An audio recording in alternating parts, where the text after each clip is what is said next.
I am currently doing a little color by numbers, um, but I want to talk about something that I heard today. I heard someone say, and what they said, I felt before, and I know, or I feel like a lot of us have felt that way before. Mind you, don't mind my nails, I need to repaint them. But I just want to talk about not feeling good enough, not feeling like you're ahead enough where you need to be, looking at people and thinking they have it all together, but then not feeling that for yourself, if that makes sense, like feeling like you're behind. And I think that us as humans, I would say us in our 20s, because I'm in my 20s, but I think it goes for any age. Um, you can feel like you don't have it all together like you should, you know? And that's kind of what I want to talk about is like, what do we do with that feeling of not having it together like we should? Not having everything we need to have or not being where we need to be. Let's talk about that. What do we do with that feeling? Because I think all of us feel that at some point or another. Every single last one of us feel like we're not where we should be or we don't have enough, for whatever season that we are in, especially in this economy, right? Um, but So I was talking to this person, and she was just like, it seems like everyone else has their lives figured out, and they're so far ahead, and they're working towards their goals and dreams. And then I just feel like I'm not there, and I feel like I'm embarrassed about that. And what I wish I could have told her, um, is that, you know, nobody has it all figured out. No matter where you're at, no matter what you're doing, not everyone has that image of like perfection, I guess. Not everyone has, first of all, not everyone has the same definition of success. Second of all, nobody has everything figured out. And that's what I did kind of tell her is I was like, you can compare yourself all day, but people, um, they have problems that you don't even want, right? So don't think that just because they're at this place in their life, that means that you, are behind compared to them. Don't compare yourself to others, and that's just what I kind of want to share with anyone who would come across this live is don't compare yourself to other people, especially if you look online or even with your family members and think like, well, they're this place and they're doing that thing and they've accomplished this much. Like, I'm telling you, there are people that I don't even, there's people that I could do that with, but then I think about it, they probably got problems that they don't even talk about. I don't want nothing to do with that, you know? And I really wasn't going to rush to speak about this topic, but then the Lord just started like speaking to me about it more and more today. And when I sat down to do this, he was like, this is kind of what it's like to compare yourself and to look at your life and judge it based on other people's picture and their life. Everyone has their own picture. Everyone has their own unique, you know, life, right? This is a whole different picture than this one, right? It takes different colors. It takes maybe a different amount of time, maybe different effort. This one's more intricate than this one is, or maybe this one's more intricate than this one is. It doesn't matter, but really the point is that this is your picture, right? Focus on it. Don't focus on anyone else's picture. Don't focus on anyone else's life. Focus on your own life, right? Number one. And number two, when you're focusing on your own life, include God. Let Him be the center. If you're wondering, where do I go? What do I do? How do I improve? How do I grow? How do I learn? If you see yourself going through the same cycle over and over, take that as a hint to speak to the Lord about it. Take that as a hint to partner with God about your life. If you've got the same goal year after year, something's got to give. Something needs to change. Do something different. This This is one color, right? I'm supposed to get to here. I need to pick up different markers. Now, don't get that too twisted. Jesus is really the only thing we need in this life. He is. Even Paul said, I came to know nothing but Christ and Him crucified.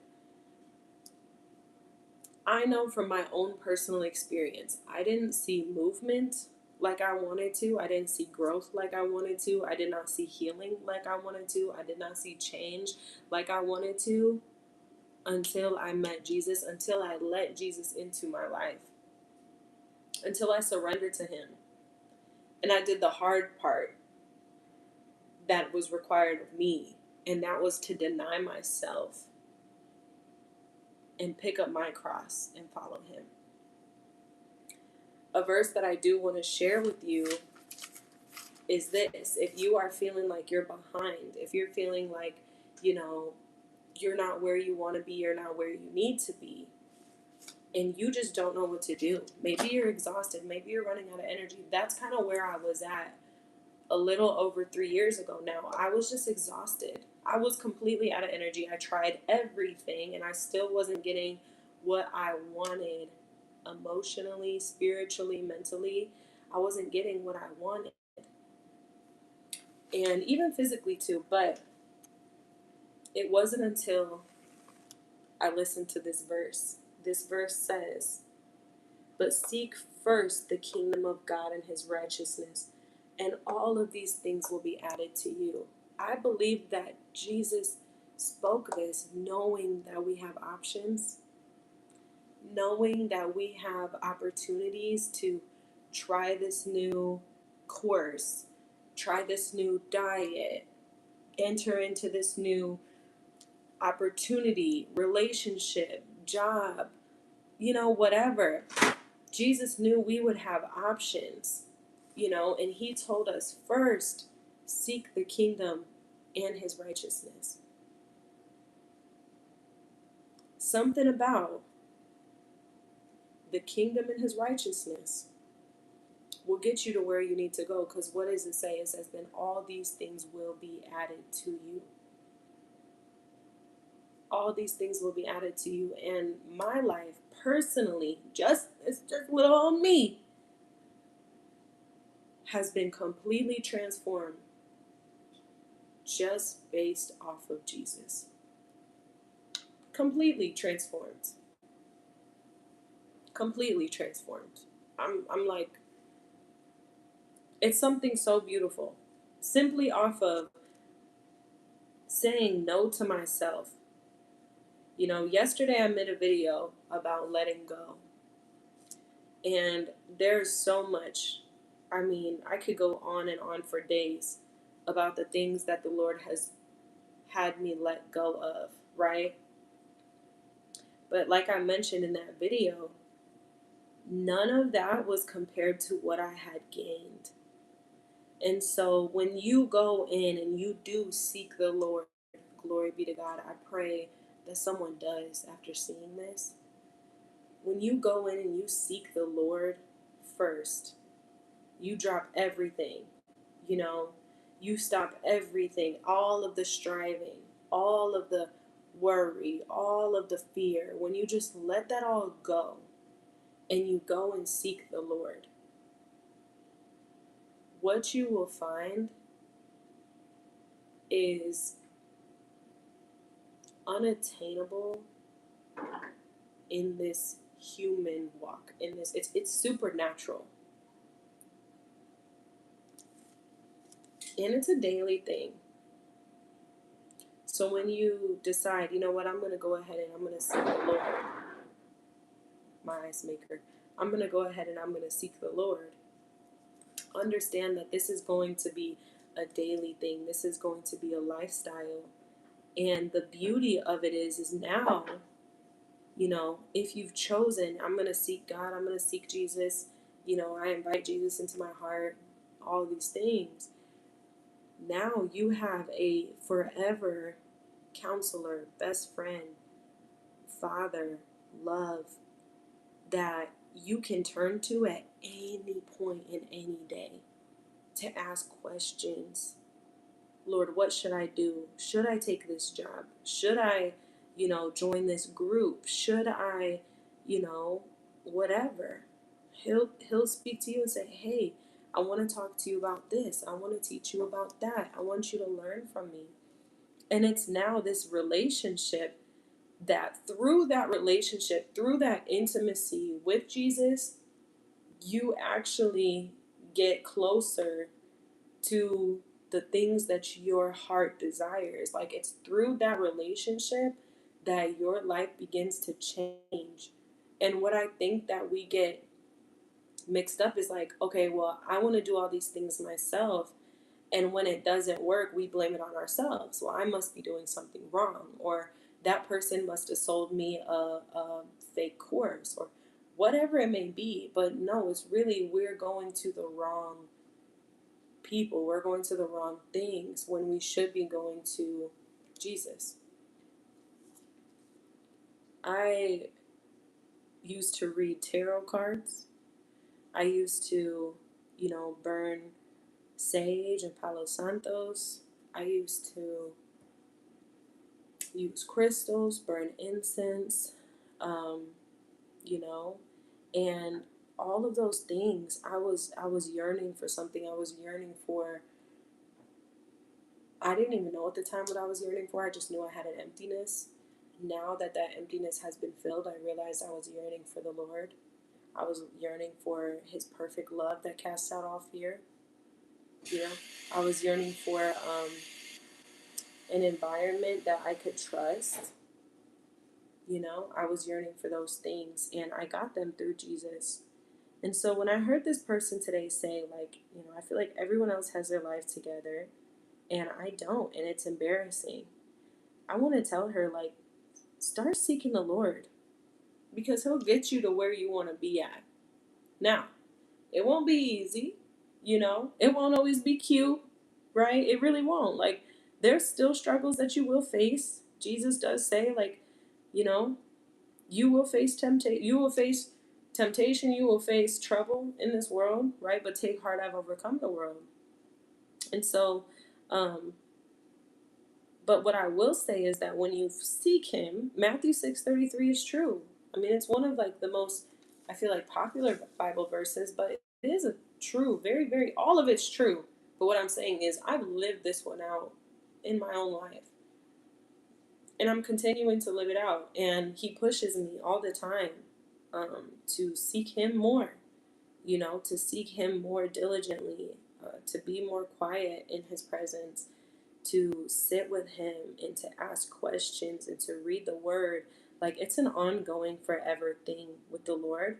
But I will say, He's gotten me to where I wanted to be at, and I didn't even know I wanted it.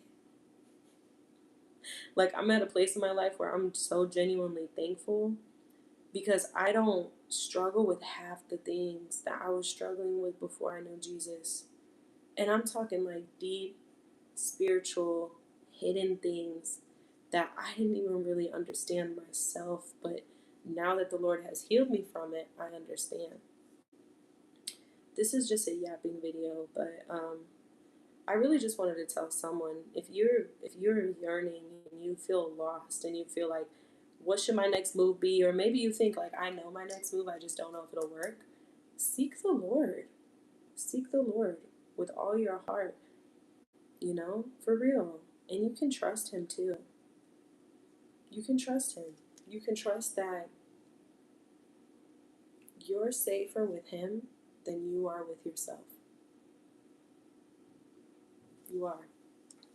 Now, I don't like how this is turning out, because I don't like this brown. It looks brown, and then on here it looks like it's dark orange. Um, but at the same time, sometimes life can be like that too. Maybe we don't like how it looks in the process. Maybe the process is ugly, you know? Maybe it's, like, so ugly. But when it comes together, when it all comes together, we'll understand why. That ugly season was necessary. There were so many times in my life where I was in an ugly season, and I literally used to say to one of my best friends, like, this season's just ugly, you know? But I got through it, and I understand now why I had to go through that season. But yeah, that was my little message. Really, the if you don't get anything from this, it is seek first the kingdom of God and his righteousness, and all things will be added to you. It's just such a beautiful verse, and it's true. And righteousness, because it's his righteousness, is such a gift. You know, I used to do so many things, and I didn't realize how much it was hurting me. Otherwise, I would have never done them. Or maybe I would have. But his righteousness has truly changed my life. His righteousness. And it still is changing my life. And I'm so thankful. So yeah, that is it. I'm going to keep coloring. And we'll see what happens with the rest of the day.